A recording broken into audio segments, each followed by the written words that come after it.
kita berdua, tour guide online kesayangan kalian. Gak lain gak bukan cuma di items informasi ke teman-teman milenial hanya di Mata Milenial Indonesia TV, matanya Indonesia. Nah, tadi kan kita udah jalan-jalan ya Yuk. Biasa habis jalan-jalan kita kan lapar. Keroncongan ya. Iya, kita harus makan. Nah, makanya di segmen ini kita akan jelasin soal makanan khas Sumatera Utara. Karena bukan hanya destinasi wisatanya aja yang terkenal, tapi makanan-makanan khasnya juga terkenal. Bener banget, dan kalau tadi sebelumnya kita udah nyinggung banget tentang durian ya. Salah satu makanan ikonik dari Medan juga, Sumatera Utara juga.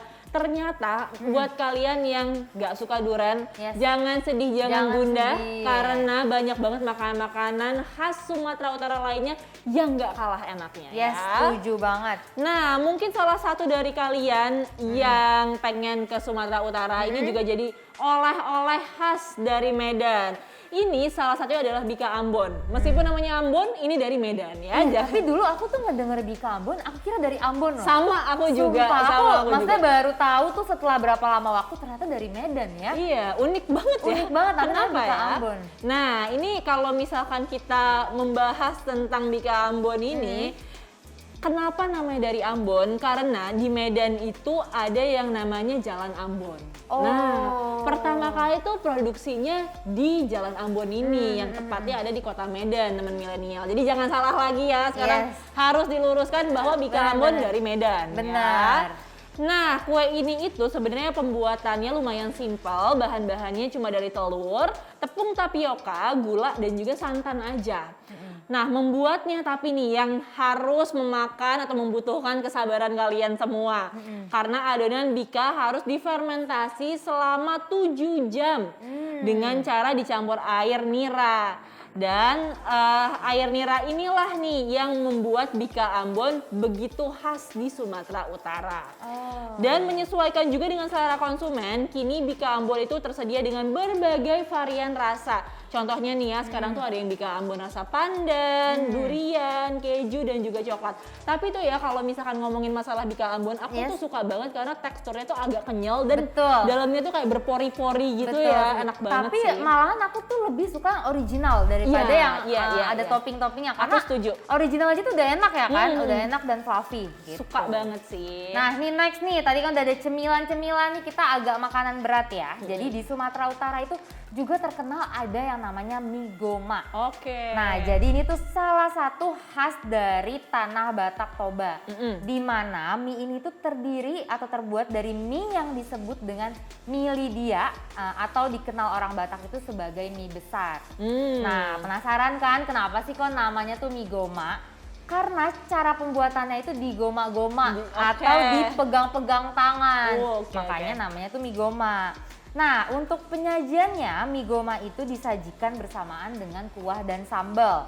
Cara penyajiannya juga beragam, bisa pakai kuah, tapi kalau nggak mau pakai kuah juga bisa. Nah, aku pernah ngeliat nih Yuk, ini tuh jadi mirip-mirip mie Jawa, kamu tahu nggak? Tahu. Yang mie-nya tuh agak-agak besar terus pakai kuah atau yang digoreng pakai kecap gitu. Terus kalau misalkan lihat cara pembuatannya ya, ini kan pakai tangan kosong terus dipegang-pegang, diaduk-aduk pakai tangan gitu ya. Mungkin buat sebagian orang mikir kayak, aduh ini bersih nggak ya? Tapi ya entah kenapa, apakah ini sugesti aku aja atau gimana, aku ngerasa itu yang bikin makin sedep. Iya nggak sih? Bener-bener, katanya tuh tangan tuh beda tangan beda rasa. Nah itu mungkin yang bisa dibilang enak tuh tergantung tangannya gitu kali ya. Iya, ini pasti juga nih jadi bikin mie goma ini jadi tradisional banget ya. Jadi khasnya Medan. Setuju banget. Nah, selanjutnya buat kalian yang suka banget makan ikan, aduh harus coba banget makanan satu ini yaitu arsik. Ini asalnya adalah dari daerah Tapanuli dan makanan khas dari Sumatera Utara ini juga dikenal sebagai menu ikan mas bumbu kuning. Kalau misalkan kalian tahu makanan Sunda yang namanya pesmol, kurang lebih kayak mirip gitu lah ya, bentuknya kayak gitu. ya. Cuma kalau pesmol kan matang ya. Betul. Nah, ini ada yang dari mentah juga.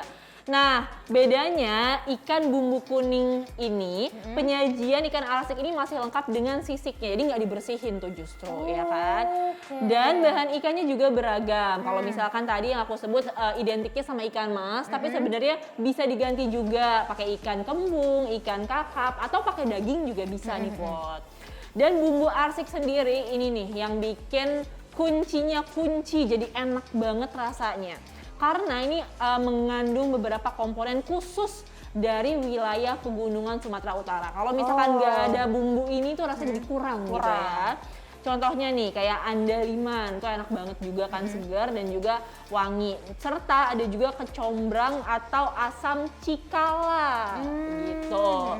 Nah, bumbu lainnya terdiri dari lengkuas dan juga jahe. Cara bikinnya itu cuma haluskan aja semua bumbu-bumbunya lalu dibalurkan pada ikan atau dagingnya terus dimasak deh gitu. Oh, ini agak unik ya. Jadi penyajian itu masih ada sisiknya ya. Iya, Justru iya, biasa orang tuh nggak mau makan ikan karena ada sisiknya. Betul. Benar-benar. Nah, ini yang bikin khas. Oke, kita lanjut lagi. Ini ada lagi makanan khas Sumatera Utara yang ini menurut aku juga cukup unik sih. Oke, karena apa biasanya kan kita kalau dengar soto tuh soto apa sih? Soto daging, ya kan? Soto ayam, soto sapi. Ini ada yang namanya soto udang. Aduh, enak banget tuh kayaknya. Iya, makanya enak banget. Nah, ternyata awalnya tuh soto udang itu ditemukan secara tidak sengaja. Karena awalnya orang ini menjual soto sapi, tapi karena untuk orang-orang Buddha dan Hindu di Sumatera Utara itu kan tidak mengkonsumsi daging sapi. Makanya si penjualnya ini berusaha mengganti dengan udang. Tetapi lama-kelamaan malah menjadi cita rasa yang enak banget dan jadi ciri khasnya. Makanya soto udang ini tuh jadi sepopuler kayak sekarang. Nah, tidak hanya ada udangnya, tapi juga di atasnya dikasih suiran ayam bakar sehingga makanannya pastinya makin enak gitu.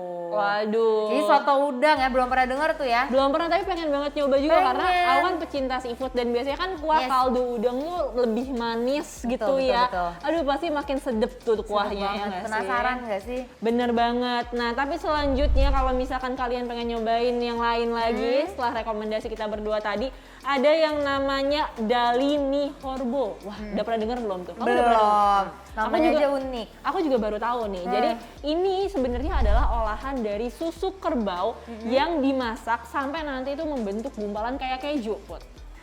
Nah, uniknya makanan ini tuh nggak melalui proses pemasakan mesin sama sekali, melainkan diolah secara tradisional. Dan penggunaan susu kerbau juga hanya diambil dari induk kerbau yang baru melahirkan selama 1 bulan. Dan untuk proses pengelolaannya terbilang cukup sederhana. Susu kerbau dimasak dengan air dipanaskan hingga mengental dan biasanya dicampur dengan air nanas atau perasan daun pepaya untuk menghilangkan rasa amisnya gitu. Ih, unik banget ya, jadi pakai susu kerbau ya. Betul banget. Oke. Nah, itu dia tadi rekomendasi makanan dari kita. Banget. Udah kenyang nih kita nih. Udah jalan-jalan, udah bahas berbagai macam, udah makan juga, seru banget dan gak terasa juga. Gak terasa kita harus mengakhiri perbincangan kita ini untuk ngasih informasi ke teman-teman, tapi jangan khawatir karena kita akan tetap kasih informasi yang bermanfaat di episode lainnya. Makanya buat teman-teman tetap tonton kita di Items, informasi ke teman-teman milenial hanya di Mata Milenial Indonesia TV. Matanya Indonesia. Bye-bye.